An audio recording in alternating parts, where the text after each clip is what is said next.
Hello ನಮಸ್ತೆ students, welcome back to Anticlo coaching academy. ನಾನು Nikhilesh, ಆಂಟಿಕ್ಲೋ coaching ಅಕಾಡೆಮಿಯಿಂದ. Students, ಈ ಒಂದು ವಿಡಿಯೋದಲ್ಲಿ ನಾನು ನಿಮಗೆ ವಾಟ್ ನೆಕ್ಸ್ಟ್, ಎಲ್ಲರೂ ಕೂಡ ಕನ್ಫ್ಯೂಷನ್ ಸ್ಟೇಟಲ್ಲಿ ಇದ್ದೀರಾ. ಸರ್ ರಿಸಲ್ಟ್ ಬಂದಿದೆ, ಈಗ ನಾವು ಏನಾದರೂ ಮಾಡಬೇಕಾ? KEA ಕಡೆಯಿಂದ ಏನೋ ಅಫಿಷಿಯಲ್ ಆಗಿ ಏನೋ ಅಪ್ಡೇಟ್ಗಳು ಬರ್ತಾ ಇಲ್ಲ, ನಾವು ಮುಂದೆ ಏನು ಮಾಡಬೇಕು ಸರ್ ಅಂತ ತುಂಬ ಸ್ಟೂಡೆಂಟ್ಸ್ಗಳಿಗೆ ಡೌಟ್ ಇದೆ. ಸೊ ಆ ಕ್ವಶನಿಗೆ ನಾನೊಂದು ಆನ್ಸರ್ ಕೊಡ್ತಾ ಇದ್ದೇನೆ. ಇದಕ್ಕೆ ಆಲ್ರೆಡಿ ನಾನು ಆನ್ಸರ್ ಕೊಟ್ಟಿದ್ದೇನೆ, ಬಟ್ ಎಗೇನ್ ನೀವು ಮತ್ತೆ ಕನ್ಫ್ಯೂಷನ್ ಸ್ಟೇಟಲ್ಲಿ ಇರಬಾರ್ದು ಅನ್ನೋ ಒಂದೇ ರೀಸನ್ಗೋಸ್ಕರ ಮತ್ತೆ ಈ ವಿಡಿಯೋನ ಮಾಡ್ತಾ ಇದ್ದಾರೆ. ಅದಕ್ಕಿಂತ ಮುಂಚೆ ನಮ್ಮ ಆಂಟಿಕ್ಲೋ ಕೋಚಿಂಗ್ ಅಕಾಡೆಮಿಯ 1-to-1 ಪರ್ಸನಲ್ ಕೌನ್ಸಿಲಿಂಗಿಗೆ ಜಾಯ್ನ್ ಆಗಬೇಕು ಅಂತಿದ್ರೆ ಈ ನಂಬರ್ಗೆ ಮೆಸೇಜ್ ಹಾಕಿ ಆದಷ್ಟು ಬೇಗ ಜಾಯ್ನ್ ಆಗಿ. ಓನ್ಲಿ KCETಗೆ ಫೀಸ್ 1499 ಇರುತ್ತೆ, ಓನ್ಲಿ ಕಾಮಿಡಿಕೆಗೆ ಫೀಸ್ 1499 ಇರುತ್ತೆ. ಫಾರ್ ಬೋತ್ ಕಾಮಿಡಿಕೆ ಆ್ಯಂಡ್ KCETಗೆ 2499 ಫೀಸ್ ಇರುತ್ತೆ. ಜಾಯ್ನ್ ಆಗಬೇಕು ಅಂತಿದ್ರೆ ಜಾಯ್ನ್ ಆಗಿ. ಇನ್ನೊಂದು 2-3 ಡೇಸಲ್ಲಿ rank wise personalised counselling start ಆಗುತ್ತೆ, ಆಯಿತಾ? ಜಾಯ್ನ್ ಆಗಬೇಕು ಅಂತಿದ್ರೆ ಜಾಯ್ನ್ ಆಗಿ. ಇದರಲ್ಲಿ ಕೇವಲ ನಿಮಗೆ ಕಟ್ ಆಫ್ ರ್ಯಾಂಕನ್ನು ಕೊಟ್ಕೊಂಡು PDF ಅನ್ನು ಕೊಟ್ಕೊಂಡು ಆ್ಯಸ್ ಇಟ್ ಈಸ್ ಎಂಟ್ರಿ ಮಾಡಿ ಅಂತ ನಾನು ಹೇಳೋದಿಲ್ಲ. ಇದರಲ್ಲಿ ನಿಮಗೆ ನಿಮ್ಮ ಪರ್ಸ್ನಲೈಸ್ಡ್ ಯಾವ ಬ್ರಾಂಚನ್ನು ಯಾವ ಆರ್ಡ್ರಲ್ಲಿ ಇಡಬೇಕು, ನಿಮಗೆ ಟಾಪ್ ಕಾಲೇಜಲ್ಲಿ ಇರೋದ್ರಲ್ಲೇ ಒಳ್ಳೆ ಕಾಲೇಜನ್ನು ಹೇಗೆ ಮಾಡಬಹುದು ಅನ್ನೋದನ್ನು over the phone call 1-to-1 personal counselling ಇರುತ್ತೆ. ಮತ್ತು KEA ಕಡೆಯಿಂದ ಬರುವಂಥ ಎಲ್ಲ ಅಪ್ಡೇಟ್ಸ್ಗಳು ನಾನು ಗ್ರೂಪಲ್ಲಿ ಅಪ್ಡೇಟ್ ಮಾಡ್ತಾ ಇರ್ತಾನೆ. ನೀವು ಫರ್ದರ್ ಏನು ಮಾಡಬೇಕು ಅನ್ನೋದನ್ನು ಕೂಡ ಅಪ್ಡೇಟ್ ಮಾಡ್ತಾ ಇರ್ತಾನೆ. ಸೊ ನೀವು ಅದನ್ನು ವಾಚ್ ಮಾಡ್ಬೋದು.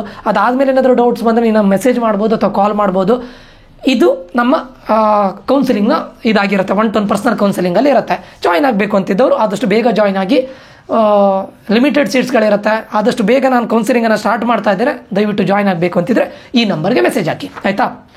ಈಗ ಸ್ಟೂಡೆಂಟ್ಸ್, ಫಸ್ಟ್ ಆಫ್ ಆಲ್ ಇಲ್ಲಿ ಎಲ್ಲರಿಗೂ ಕೂಡ ಒಂದಿಷ್ಟು ಡೌಟ್ಸ್ಗಳು, ಒಂದಿಷ್ಟು ಕನ್ಫ್ಯೂಷನ್ ಇದ್ದಾರೆ. ಸರ್ ರಿಸಲ್ಟ್ ಬಂತು, ಏನೂ ಇಲ್ಲ, ಇವಾಗ ಬ್ಲ್ಯಾಂಕ್ ಸರ್, ಏನು ಮಾಡ್ತಾ ಇಲ್ಲ, ನಾವು ಏನು ಮಾಡೋದು, ವಾಟ್ ನೆಕ್ಸ್ಟ್ ಅದು, ಆಯಿತಾ? ಫಸ್ಟ್ ಕ್ವಶನ್ಗೆ ಆನ್ಸರ್ ಕೊಡ್ತಾ ಇರೋದು, ಫಸ್ಟ್ ಕ್ವಶನ್ಗೆ ನಾನು ಆನ್ಸರ್ ಕೊಡ್ತಾ ಇರೋದು, does your rank change? Sir ನಮಗೆ ಆಲ್ರೆಡಿ ಒಂದು ರ್ಯಾಂಕ್ ಬಂದಿದೆಯಲ್ಲ, 29ಗೆ ಇನ್ನೊಂದು ರ್ಯಾಂಕ್ ಬರುತ್ತೆ, ಆವಾಗ ನಮ್ಮ ರ್ಯಾಂಕ್ ಚೇಂಜ್ ಆಗುತ್ತಾ? ಯಾರಿಗೆ ಕೇಳಿದರೆ ಯಾರು ಡ್ರಾಪರ್ ಆಗಿದ್ದಾರಲ್ಲ ಸ್ಟೂಡೆಂಟ್ಸು, ಅವರಿಗೆ ರ್ಯಾಂಕ್ಗಳನ್ನ ಕೊಡಲಿಲ್ಲ. ಅಲ್ಲೂ ನೋಡಿ KEA ಮಾಡಿದಂಥ ಮಿಸ್ಟೇಕ್ ಅದು. ಯಾಕಂದರೆ ಅವರೇ ಹೇಳಿದ್ದಾರೆ, ಕರ್ನಾಟಕ ಸ್ಟೇಟ್ ಬೋರ್ಡಿಂದ ಯಾರ್ಯಾರು ಎಕ್ಸಾಮ್ ಬರ್ತಿದ್ದೀರಾ ಅವರು ಎಂಟ್ರಿ ಮಾಡೋದು ಬೇಡ ಅಂತ ಹೇಳಿದ್ದಾರೆ. ಅದಕ್ಕೆ ಯಾವ ಸ್ಟೂಡೆಂಟ್ಸ್ಗಳು ಎಂಟ್ರಿ ಮಾಡಲಿಲ್ಲ, ಆಯಿತಾ? ಸೊ ನೋಡಿದರೆ ಅವರಿಗೆ ರಿಸಲ್ಟ್ ಬರಲಿಲ್ಲ. ಓಕೆ, ಸೊ ಅಂಥ ಸ್ಟೂಡೆಂಟ್ಸ್ಗಳಿಗೆ 29th ರಿಸಲ್ಟ್ ಬರುತ್ತೆ ಅಂತ ಹೇಳಿದ್ದಾರೆ. ಆಲ್ರೆಡಿ ಅಪ್ಲೋಡ್ ಮಾಡಲಿಕ್ಕೆ ಹೇಳಿದ್ದಾರೆ, ಅಪ್ಲೋಡ್ ಮಾಡಿದ್ದೀರಾ ಅಂತ ಅಂದ್ಕೊಳ್ತೇನೆ. ಸೊ ನಿಮ್ಮ ರ್ಯಾಂಕ್ ಈಗ ಆಲ್ರೆಡಿ ಯಾರಿಗೆ ರ್ಯಾಂಕ್ ಬಂದಿದೆ, ರ್ಯಾಂಕ್ ಚೇಂಜ್ ಆಗೋದಿಲ್ಲ. ನೋ, ಅರ್ಥ ಆಯ್ತಾ? No rank change. ಓಕೆ, ಇದೊಂದು ಗೊತ್ತಿರಲಿ. ಸರ್ ಇದರಿಂದ ನಮ್ಮದೇನಾದ್ರೂ ರ್ಯಾಂಕ್ ಚೇಂಜ್ ಆಗುತ್ತಾ? ಆಗೋದಿಲ್ಲ. ಎರಡನೇದು, what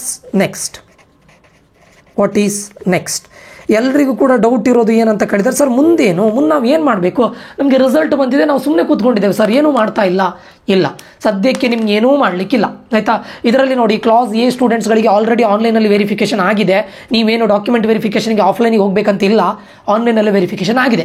and class B to other classes till Z ಅದು actually class B to O ಅಂತ ಅಂದ್ಕೊಳ್ಳೋಣ. ಸೊ ಅಲ್ಲಿಯವರೆಗೆ ಏನಂತ ಹೇಳಿದ್ದಾರೆ, ನೀವು ಆಫ್ಲೈನ್ ವೆರಿಫಿಕೇಷನ್ ಬನ್ನಿ ಅಂತ ಹೇಳಿದರು, ಅವ್ರಿಗೆ ಆಗಿದೆ. ಅದರ್ ದೆನ್ ದ್ಯಾಟ್ ಯಾರ್ಯಾರು ಸ್ಪೆಷಲ್ ರಿಸರ್ವೇಷನನ್ನು ಕ್ಲೈಮ್ ಮಾಡ್ತಾ ಇದ್ರಿ, like sports Kota, NCC, defence, X defence, what ever it might be, scouts and guides, ಅವರೆಲ್ಲರಿಗೂ ಕೂಡ ಆಲ್ರೆಡಿ ವೆರಿಫಿಕೇಷನ್ ಆಗಿದೆ.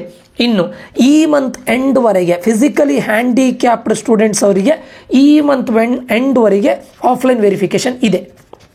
ಯಾರಿಗಿದು? ಫಿಸಿಕಲಿ ಹ್ಯಾಂಡಿಕ್ಯಾಪ್ಡ್ ಸ್ಟೂಡೆಂಟ್ಸ್ಗಳಿಗೆ ಆಫ್ಲೈನ್ ವೆರಿಫಿಕೇಷನ್ ಇದೆ. ಈ ಆಫ್ಲೈನ್ ವೆರಿಫಿಕೇಷನ್ ಆದ ನಂತರ ಈ ಮಂತ್ ಎಂಡ್ವರೆಗೆ ಅವರಿಗಿದೆ. ಯಾಕಂದರೆ ಅವರಿಗೆ ಅಲ್ಲಿ ಇದಾಗುತ್ತೆ, ಮೆಡಿಕಲ್ ಟೆಸ್ಟ್ ಆಗುತ್ತೆ, ರಿಯಲಿ ಅವರು ಫಿಸಿಕಲಿ ಹ್ಯಾಂಡಿಕ್ಯಾಪ್ ಹೌದಾ ಅಥವಾ ಡಿಸೇಬಲ್ಡ್ ಹೌದಾ ಅಂತ. ಅಂದರೆ ಇಂತಿಷ್ಟು ಪರ್ಸೆಂಟೇಜ್ ಆಫ್ ಡಿಸೆಬಿಲಿಟಿ ಇರಲೇಬೇಕು ಫಿಸಿಕಲಿ ಹ್ಯಾಂಡಿಕ್ಯಾಪ್ ಅಂತ ಇದು ಮಾಡಲಿಕ್ಕೆ. ಸೊ ಅಲ್ಲಿ ಮೆಡಿಕಲ್ ಟೆಸ್ಟ್ ಆಗುತ್ತೆ, ಅವರಿಗೆ ಈ ಮಂತ್ ಎಂಡ್ವರೆಗೆ ಇದೆ, ಆಯಿತಾ? ಆ್ಯಂಡ್ ಟಾಪ್ ಆಫ್ ದಟ್, ಅದಕ್ಕಿಂತ ವೆರಿ ಇಂಪಾರ್ಟೆಂಟ್ ಏನು ಅಂತ ಕೇಳಿದರೆ, ನೀಟ್ ರಿಸಲ್ಟ್ ಬರಬೇಕು. This is very important students. NEET result ಬರದೆ ನಿಮಗೆ ಇಂಜಿನಿಯರಿಂಗ್ ಕೌನ್ಸಿಲಿಂಗ್ ಮಾಡಲಿಕ್ಕೆ ಆಗೋದಿಲ್ಲ. ಯಾಕಂತ ಕೇಳಿದರೆ, ಕರ್ನಾಟಕ ಸ್ಟೇಟಲ್ಲಿರುವಂಥ ಮೆಡಿಕಲ್ ಸೀಟ್ಗಳನ್ನು ಫಿಲ್ ಮಾಡೋದು KEA ಕಡೆಯಿಂದಾನೆ. ಯಾರ್ಯಾರು ಸ್ಟೇಟ್ ಕೋಟಾವನ್ನು ಎಕ್ಸ್ಪೆಕ್ಟ್ ಮಾಡ್ತಾ ಇದ್ದೀರಾ ಅವರಿಗೆ KEA ಕಡೆಯಿಂದಲೇ ಆಗೋದು. ಅದು ಪ್ಯಾರಲಲ್ ಕೌನ್ಸಿಲಿಂಗ್ ಆಗುತ್ತೆ ಟುಗ್ಯಾದರ್. ಅಂದರೆ ಇಂಜಿನಿಯರಿಂಗ್ ಮತ್ತು ಮೆಡಿಕಲ್ ಎರಡೂ ಕೂಡ ಪ್ಯಾರಲಲ್ ಕೌನ್ಸಿಲಿಂಗ್ ಆಗುತ್ತೆ. ಯಾಕಂತ ಕೇಳಿದರೆ ಏನಾಗುತ್ತೆ ಅಂತ ಕೇಳಿದರೆ, ಲಾಸ್ಟ್ ಇಯರಿಂದ ಇದು ಸ್ಟಾರ್ಟ್ ಮಾಡಿದ್ದು. ಅದರ ಹಿಂದಿನ ವರ್ಷ ಏನಾಗಿತ್ತು, ಒಂದಿಷ್ಟು ಸ್ಟೂಡೆಂಟ್ಸ್ಗಳು ಆದ ಕಡೆ ಮೆಡಿಕಲ್ ಸೀಟ್ಗಳನ್ನು ತಗೊಳ್ತಾರೆ, ಈಚೆ ಕಡೆ ಇಂಜಿನಿಯರಿಂಗ್ ಸೀಟ್ಗಳನ್ನು ತಗೊಳ್ತಾರೆ. ಏನಾಗುತ್ತೆ ಅಂತ ಕೇಳಿದರೆ, ಅವರು ಆಮೇಲೆ ಮೆಡಿಕಲನ್ನು ಕನ್ಫರ್ಮ್ ಮಾಡ್ಕೊಳ್ತಾರೆ, ಈಚೆ ಕಡೆ ಇಂಜಿನಿಯರಿಂಗನ್ನು ಬಿಟ್ಟು ಹೋಗ್ತಾರೆ. ಅಷ್ಟರ ಒಳಗಡೆ ಯಾರ್ಯಾರು ಎಲಿಜಿಬಲ್ ಕ್ಯಾಂಡಿಡೇಟ್ಸ್ ಇರ್ತಾರೆ ನೋಡಿ, ಅವ್ರು ಫಸ್ಟ್ ರೌಂಡಲ್ಲಿ ಆಲ್ರೆಡಿ ಅಡ್ಮಿಷನ್ ಆದರೆ ಅವರಿಗೆ ಒಳ್ಳೆ ಕಾಲೇಜ್ ಸಿಗೋ ಚಾನ್ಸಸ್ ಇದ್ದರೆ ಮಿಸ್ ಆಗಿರುತ್ತೆ. ಯಾಕಂದರೆ ಅದು ಆಲ್ರೆಡಿ ಇನ್ನೊಬ್ಬ ಮೆಡಿಕಲ್ ಸ್ಟೂಡೆಂಟ್ ಅದನ್ನು ಹೋಲ್ಡಲ್ಲಿ ಇಟ್ಕೊಂಡಿರ್ತಾನೆ, ಹೋಲ್ಡಲ್ಲಿ ಇಟ್ಕೊಂಡು ಆಮೇಲೆ ಅವ್ನು ರಿಲೀಸ್ ಮಾಡ್ತಾನೆ. ಆವಾಗ ಅದೇನಾಗುತ್ತೆ, ಒಬ್ಬ ಎಲಿಜಿಬಲ್ ಕ್ಯಾಂಡಿಡೇಟ್ಸಿಗೆ ಒಳ್ಳೆ ಇಂಜಿನಿಯರಿಂಗ್ ಕಾಲೇಜಲ್ಲಿ ಸಿಗೋದು ಮಿಸ್ ಆಗ್ತಾ ಇದ್ದಿತ್ತು. ಅದನ್ನು ತಪ್ಪಿಸ್ಲಿಕ್ಕೋಸ್ಕರ ಲಾಸ್ಟ್ ವರ್ಷದಿಂದ ಪ್ಯಾರಲಲ್ ಕೌನ್ಸಿಲಿಂಗ್ ಮಾಡ್ತಾ ಇದ್ದಾರೆ. ಅಂದರೆ ಎರಡು ಒಟ್ಟಿಗೆ ಕೌನ್ಸಿಲಿಂಗ್ ಆಗುತ್ತೆ, ಈದರ್ ನೀವು ಮೆಡಿಕಲಿಗೆ ಹೋಗಬೇಕು ಆರ್ ಇಂಜಿನಿಯರಿಂಗ್ ಹೋಗಬೇಕು. ಅದಕ್ಕೋಸ್ಕರ ಆ್ಯಸ್ ಲಾಂಗ್ ಆ್ಯಸ್ ನಿಮಗೆ ನೀಟ್ ರಿಸಲ್ಟ್ ಬರೋದು ನೆಕ್ಸ್ಟ್ ಮಂತ್ 14th, ಅರ್ಥ ಆಯ್ತಾ? 14th ರಿಸಲ್ಟ್ ಬರುವವರೆಗೂ ಕೂಡ ನಿಮಗೆ ಏನೇ ಒಂದು ಪ್ರಾಸೆಸ್ ಇಲ್ಲ, ನೀವು ಮಾಡಬೇಕಾಗಿದ್ದೇನೂ ಇಲ್ಲ. ಎಲ್ಲರೂ ಕೇಳ್ತಾ ಇದ್ದಾರೆ, ಸರ್ ರಿಜಿಸ್ಟರ್ ಮಾಡಬೇಕಾ ನಾನು ಕೌನ್ಸಿಲಿಂಗಿಗೆ? No registration. ನೀವು ಆಲ್ರೆಡಿ ಅಪ್ಲಿಕೇಶನ್ ಹಾಕಿದ್ದೀರಾ, ನಿಮ್ಮ ಡೇಟಾ ಆಲ್ರೆಡಿ ಅಲ್ಲಿ ಸ್ಟೋರ್ ಆಗಿದೆ, you don't need to register. ನಾವು ಅಂದರೆ ಕೌನ್ಸಿಲಿಂಗೋಸ್ಕರ ರಿಜಿಸ್ಟರ್ ಮಾಡಬೇಕಂತ ಏನೂ ಇಲ್ಲ, ಸದ್ಯಕ್ಕೇನೂ ಇಲ್ಲ. ಆ್ಯಂಡ್ ಇನ್ನೂ ಒಂದು ವಿಷಯ ಏನು ಅಂತ ಕೇಳಿದರೆ, ಇನ್ನೂ ಸೀಟ್ ಮ್ಯಾಟ್ರಿಕ್ಸ್ ರಿಲೀಸ್ ಮಾಡಬೇಕು. ಇನ್ನೂ ಸೀಟ್ ಮ್ಯಾಟ್ರಿಕ್ಸ್ ರಿಲೀಸ್ ಮಾಡಲಿಲ್ಲ. ಲಾಸ್ಟ್ ಟೈಮ್ ಏನು ಮಾಡಿದ್ರು ಕೇಳಿದರೆ, ಫಸ್ಟಿಗೆ ನಿಮಗೆ ಡ್ರಾಫ್ಟ್ ಸೀಟ್ ಮ್ಯಾಟ್ರಿಕ್ಸ್ ಅಂತ ರಿಲೀಸ್ ಮಾಡ್ತಾರೆ.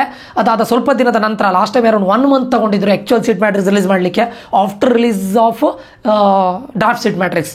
ಡ್ರಾಫ್ಟ್ ಸೀಟ್ ಮ್ಯಾಟ್ರಿಕ್ಸನ್ನು ರಿಲೀಸ್ ಮಾಡಿ ಆಫ್ಟರ್ 1 month ಅವ್ರು ಆ್ಯಕ್ಚುಯಲ್ ಸೀಟ್ ಮ್ಯಾಟ್ರಿಕ್ಸನ್ನು ರಿಲೀಸ್ ಮಾಡಿದರು. ಬಟ್ ಈ ಟೈಮ್ ಅಷ್ಟು ಲಾಂಗ್ ಗ್ಯಾಪನ್ನು ತಗೊಳ್ಳೋದಿಲ್ಲ, ಬಟ್ ಸೀಟ್ ಮ್ಯಾಟ್ರಿಕ್ಸನ್ನು ರಿಲೀಸ್ ಮಾಡಬೇಕು, ಆಯಿತಾ? ಇದೆಲ್ಲ ಆದಮೇಲೆ ನಿಮಗೆ ಕೌನ್ಸಿಲಿಂಗ್ ಸ್ಟಾರ್ಟ್ ಆಗೋದು. ಅದ್ರ ಮಧ್ಯೆ ನಾನೇನಾದರೂ ಮಾಡಬೇಕಾ ಸರ್? ನಿಮಗೆ ಮಾಡಬೇಕು ಅಂತ ಇದ್ದರೆ ನಿಮ್ಮ ಡಾಕ್ಯುಮೆಂಟ್ಸ್ಗಳೆಲ್ಲ ರೆಡಿ ಇದೆಯಾ ನೋಡ್ಕೊಳ್ಳಿ. ಯಾವ್ಯಾವ ಡಾಕ್ಯುಮೆಂಟ್ಸನ್ನು ನೀವು ಅಪ್ಲೋಡ್ ಮಾಡಬೇಕು ಅನ್ನೋದನ್ನು ಆಲ್ರೆಡಿ ನಾನೊಂದು ವೀಡಿಯೋನ ಅಪ್ಲೋಡ್ ಮಾಡಿದ್ದೇನೆ, ದಯವಿಟ್ಟು ವಾಚ್ ಮಾಡಿ. ಆ ಡಾಕ್ಯುಮೆಂಟ್ಸ್ ಎಲ್ಲ ರೆಡಿ ಮಾಡಲಿಕ್ಕೆ ಟ್ರೈ ಮಾಡಿ. ಈಗ TC ಕೆಲವೊಂದು ಕಾಲೇಜಲ್ಲಿ ಕೊಡ್ತಾರೆ, ಕೆಲವೊಂದು ಕಾಲೇಜಲ್ಲಿ ಹೇಳ್ತಾರೆ ಡೈರೆಕ್ಟ್ ನಾವು ಟ್ರಾನ್ಸ್ಫರ್ ಮಾಡ್ತೇವೆ ಅಂತಾರೆ. ಬಟ್ ಕೊಟ್ಟರೆ TCನ ತಗೊಳ್ಳಿ, ಉಳಿದಿರೋ ಡಾಕ್ಯುಮೆಂಟ್ಸ್ಗಳು ರೆಡಿ ಇದೆಯಾ ನೋಡಿ.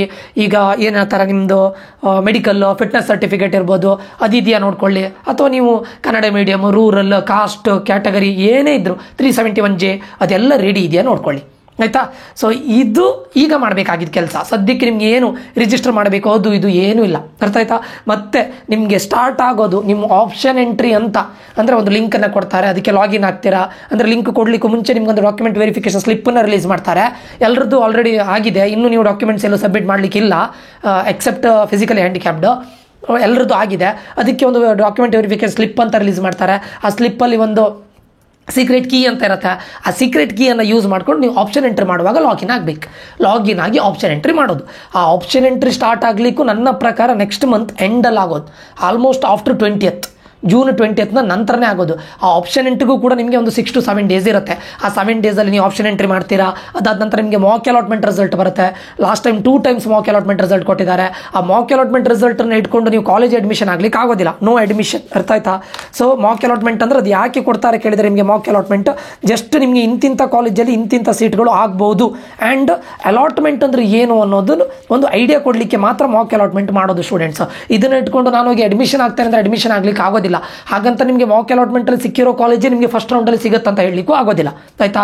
ಸೊ ಇದಾಗುತ್ತೆ. ಮಾಕ್ ಅಲಾಟ್ಮೆಂಟ್ನ ನಂತರ ನಿಮಗೆ ಎಡಿಟಿಂಗ್ ಮಾಡ್ಬೋದು, ಅಂದರೆ ಹೊಸ ಕಾಲೇಜನ್ನು ಆ್ಯಡ್ ಮಾಡ್ಬೋದು. ನೀವು ಯಾವುದಾದ್ರೂ ಕಾಲೇಜನ್ನು ಮಿಸ್ ಮಾಡಿದರೆ, ಅಥವಾ ಡಿಲೀಟ್ ಮಾಡ್ಬೋದು. ಯಾವುದಾದ್ರೂ ಕಾಲೇಜನ್ನು ಡಿಲೀಟ್ ಮಾಡಬೇಕು ಅಂತಿದ್ರೆ ಮಾಡ್ಬೋದು, ಅಥವಾ ರೀಅರೇಂಜ್ ಮಾಡ್ಬೋದು, what ever before first round of result. ಇದಾದ ನಂತರ ನಿಮಗೆ ಯಾವ ರಿಸಲ್ಟ್ ಬರುತ್ತೆ ಕೇಳಿದ್ರೆ, ಫಸ್ಟ್ ರೌಂಡ್ನ ರಿಸಲ್ಟ್ ಬರುತ್ತೆ. ಫಸ್ಟ್ ರೌಂಡಲ್ಲೂ ಕೂಡ ಪ್ರಾವಿಷನಲ್ ರಿಸಲ್ಟ್ ಅಂತ ಬಿಟ್ಟಿದ್ರು ಲಾಸ್ಟ್ ಟೈಮ್. ಅದು ರಿಸಲ್ಟಿನ ಹಿಂದಿನ ಡೇ ನಿಮಗೆ ಪ್ರಾವಿಷನಲ್ ರಿಸಲ್ಟ್ ಅಂತ ಬಿಡ್ತಾರೆ. 99% ಆಫ್ ದ ಟೈಮ್ ಪ್ರಾವಿಷನಲ್ ರಿಸಲ್ಟಲ್ಲಿ ಏನು ಬರುತ್ತೆ ಅದೇ ನಿಮಗೆ ಆ್ಯಕ್ಚುಯಲ್ ರಿಸಲ್ಟಲ್ಲಿ ಬರುತ್ತೆ, ಅರ್ಥ ಆಯ್ತಾ? ಫಸ್ಟ್ ರೌಂಡ್ ರಿಸಲ್ಟ್ ಬರುತ್ತೆ. ಸೊ ಫಸ್ಟ್ ರೌಂಡ್ ರಿಸಲ್ಟನ್ನು ನೋಡ್ಕೊಂಡು ನೀವು ಬೇಕಾದರೆ ಕಾಲೇಜಿಗೆ ಹೋಗಿ ಅಡ್ಮಿಷನ್ ಆಗ್ಬೋದು.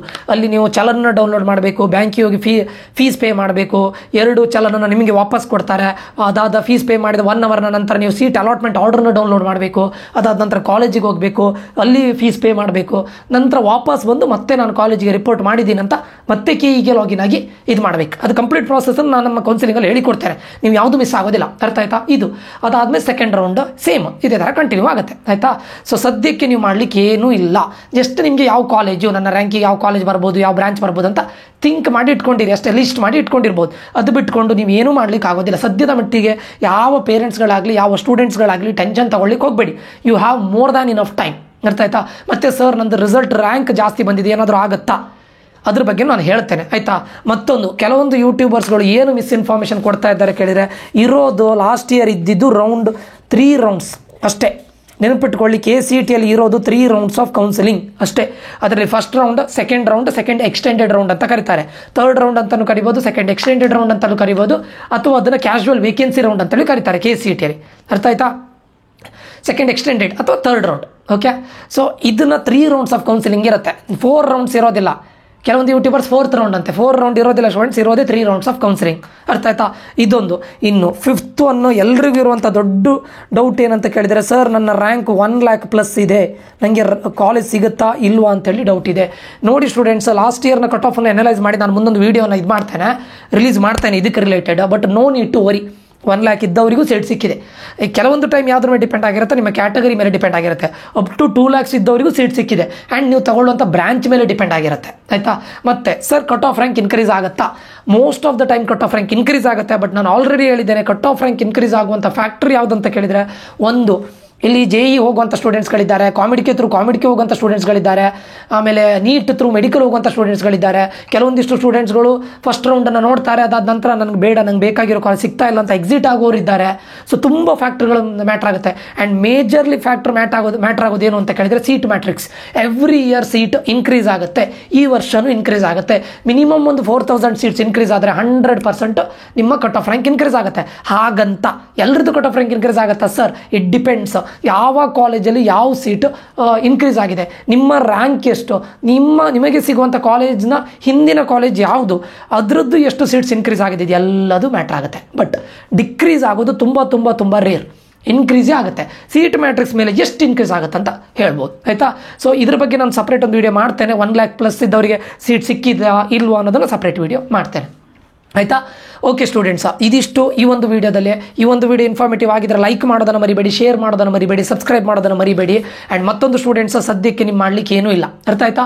ಯಾರಿಗಾದ್ರೂ ನಮ್ಮ 1-to-1 ಪರ್ಸನಲ್ ಕೌನ್ಸಿಲಿಂಗ್ಗೆ ಜಾಯ್ನ್ ಆಗಬೇಕು ಅಂತಿದ್ರೆ, ಅಂದರೆ ಯಾವ ನೋಟಿಫಿಕೇಶನ್ ಮಿಸ್ ಆಗೋದಿಲ್ಲ, ಯಾವ ಕಾಲೇಜು ಒಳ್ಳೆ ಕಾಲೇಜು ನಿಮ್ಮ ರ್ಯಾಂಕಿಗೆ ಸರಿಯಾಗಿ ಸಿಗುವಂಥ ಕಾಲೇಜು ಮಿಸ್ ಆಗೋದಿಲ್ಲ, ಬ್ರಾಂಚು ಮಿಸ್ ಆಗೋದಿಲ್ಲ, ಬ್ರಾಂಚ್ ಬಗ್ಗೆನೂ ಕೂಡ ನಿಮಗೆ ಪರ್ಫೆಕ್ಟ್ ಕ್ಲಾರಿಟಿಯನ್ನು ಕೊಡ್ತೇನೆ. ಸೊ ಅದಕ್ಕೆ ಜಾಯ್ನ್ ಆಗಬೇಕು ಅಂತಿದ್ರೆ ಈ ನಂಬರ್ಗೆ ಮೆಸೇಜ್ ಹಾಕಿ ಅಂತ ಹೇಳ್ತಾ ಈ ವಿಡಿಯೋನ ಇಲ್ಲಿಗೆ ಎಂಡ್ ಮಾಡ್ತಾ ಇದ್ದೇನೆ. ಮುಂದಿನ ವಿಡಿಯೋದಲ್ಲಿ ಮತ್ತೆ ಸಿಗ್ತೇನೆ. ನಾನು ನಿಖಿಲೇಶ್ ಸೈನ್ ಆಫ್ ಆಗ್ತಾ ಇದ್ದೇನೆ. Until that, love you all. Bye bye. Take care, students.